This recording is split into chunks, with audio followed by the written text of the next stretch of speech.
Why is Tajweed so important? Because the meanings are carried in the sounds. Let me show you. When you read Surah Al-Muddathir, one verse stands out as different. Each section of the surah is rhymed with the same ending, except for one verse that falls right in the middle of the second section. Let's see if you can hear it. ذَرْنِي وَمَنْ خَلَقْتُ وَحِيدًا وَجَعَلْتُ لَهُ مَالًا مَمْدُودًا وَبَنِينَ شُهُودًا وَمَهَّدتُّ لَهُ تَمْهِيدًا ثُمَّ يَطْمَعُ أَنْ أَزِيدَ كَلَّا إِنَّهُ كَانَ لِآيَاتِنَا عَنِيدًا سَأُرْهِقُهُ صَعُودًا. Did you hear it? Every verse ends with that lifted sound, except one, which stops on the d. Listen again. Wahida, mamduda, shuhuda, tamhida, azid, anida, sa'uda. Before I read the translation, feel the sound, because the Quran wants you to feel its meanings, not just read it. The alif, the in the Quran often carries elevation, increase, rising, as the passage lists what Allah gave this arrogant man. Wealth, children, ease. That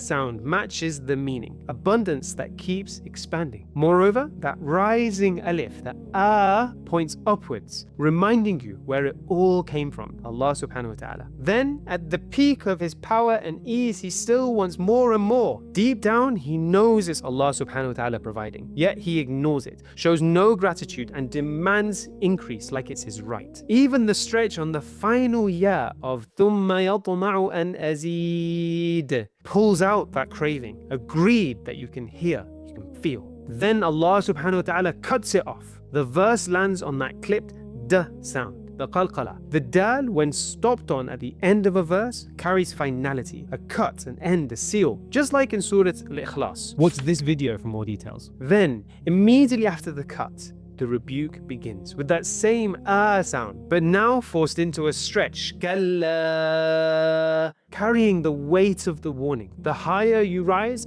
the greater you fall. Here's a rendering of the translation in English with the same rhyming effect, so you can feel the build-up and then the snap. Leave me with the one I created all by myself, wahida, and I granted him wealth stretched wide, mamduda, and sons right there besides him, always present, shuhuda, and I laid out his life smooth for him, ease upon ease, tamhida, and then still he reaches, give me more, azid, no. With our signs he stays stubborn, anida, I will burn him with a punishing climb, sa'uda. Did you feel it? The Quran is designed so the meaning isn't only read, it's felt. Allah subhanahu wa ta'ala wants you to hear it until you ask yourself, is he talking about me?